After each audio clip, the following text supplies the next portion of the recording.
જય શ્રી કૃષ્ણ બાળકો, કેમ છો બધા? મજામાં છો ને? હું પણ મજામાં છું. તો ચાલો આજે આપણે સરસ મજાની એક વાર્તા સાંભળીએ. વાર્તાનું નામ છે ઉંદરો ત્રાજવા ખાઈ ગયા. આ વાર્તા વિષ્ણુ શર્માની છે.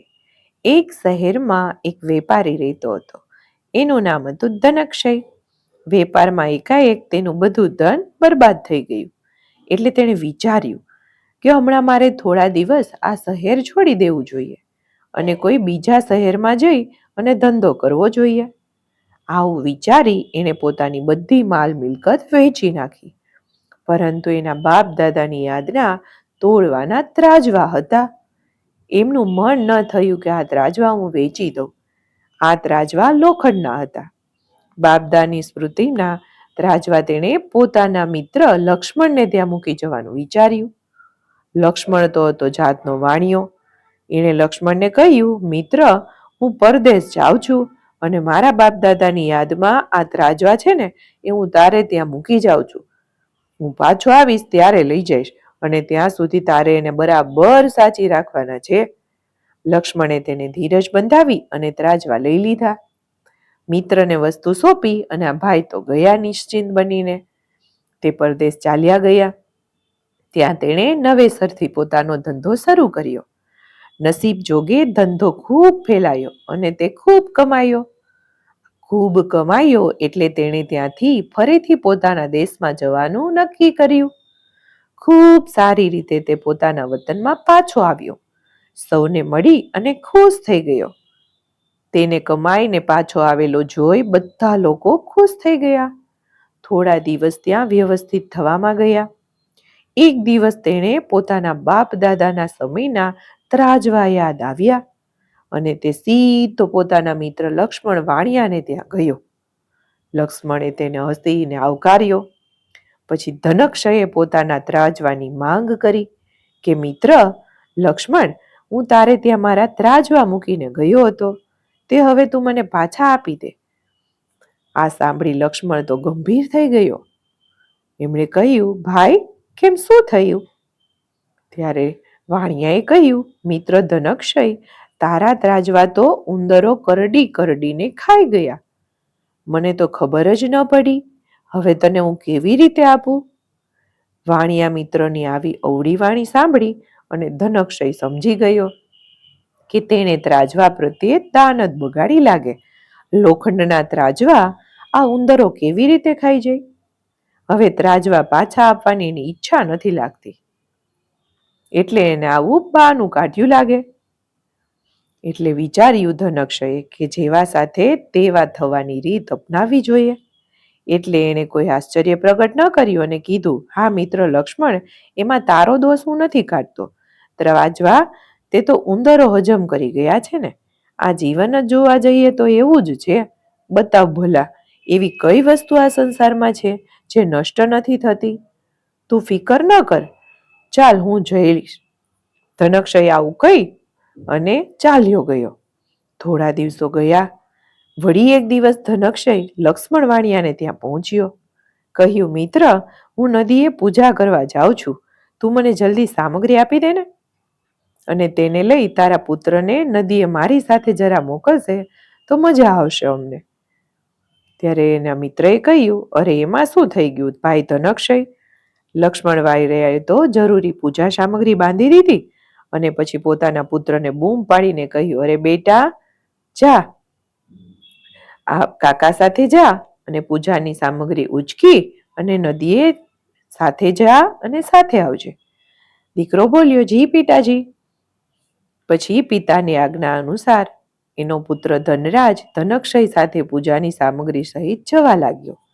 નદી કિનારે પહોંચ્યા પછી ધનક્ષય ધનરાજને એક ગુફામાં લઈ ગયો, જેની માહિતી તે લોકોને ન હતી.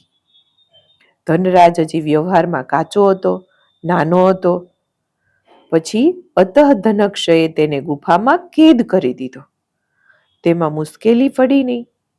પછી ધનક્ષય પાછો ફર્યો. તેની સાથે ધનરાજને ન જોયો. લક્ષ્મણના હૈયામાં ફાડ પડી ગઈ. એણે ધડકતા હૈયે થરથર ધ્રુજતા એના મિત્રને પૂછ્યું, અરે લક્ષ્મણ, મારો પુત્ર ક્યાં ગયો? તારી સાથે આવ્યો હતો ને?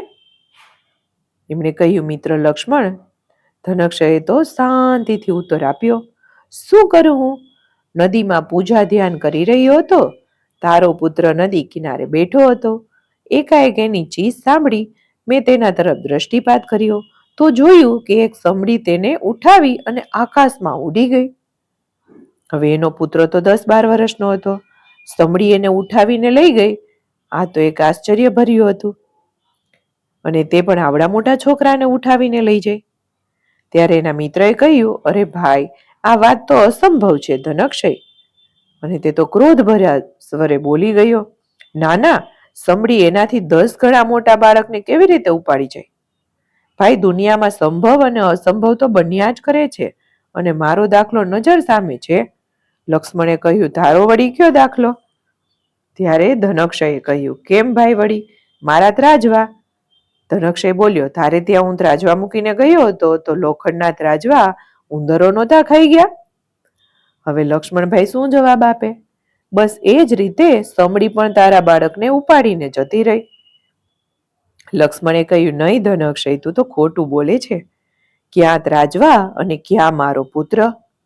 લક્ષ્મણ બોલ્યો કે તું મને તારો પુત્ર પાછો આપ, નહીં તો હું સીધો નગરના ન્યાયાલયમાં જાઉં છું.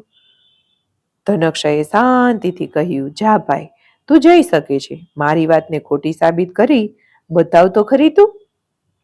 તેને થયું કે હવે ઊંટ પહાડ નીચે આવ્યું છે. હવે તેને તેની ઊંચાઈની ખબર પડશે. મામલો તો સાચે ન્યાયાધીશ પાસે પહોંચી ગયો.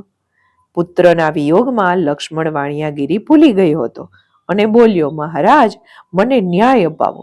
આ દુષ્ટ ધનક્ષયે મિત્રદ્રોહ કર્યો છે અને મારા પુત્રને ક્યાં ગુમ કરી દીધો છે. ન્યાયાધીશે ધનક્ષયને હાજર થવાનો હુકમ કર્યો. પોતે તો હાજર થઈ ગયો. એટલે તેને પૂછવામાં આવ્યું, ધનક્ષય, લક્ષ્મણના પુત્ર ધનરાજને તે જ્યાં છુપાવ્યો હોય ને ત્યાંથી લઈ અને પાછો આપ. ધનક્ષયે કહ્યું, મહારાજ, હું શું કરું? મારા હાથની વાત થોડી છે. હું તો નદીમાં પૂજાપાઠ કરી રહ્યો હતો અને મારી નજરની સામે જ આ કિનારા ઉપર બેઠેલા ધનરાજને એક સમડી ઉઠાવી ગઈ. આમાં મારો શું વાંક? તમે જ કયો. ત્યારે મહારાજે કહ્યું, તો આ દ્રશ્ય કોણે કોણે જોયું છે? ધનક્ષયે કહ્યું, મહારાજ, તે સમયે હું નદી ઉપર હતો.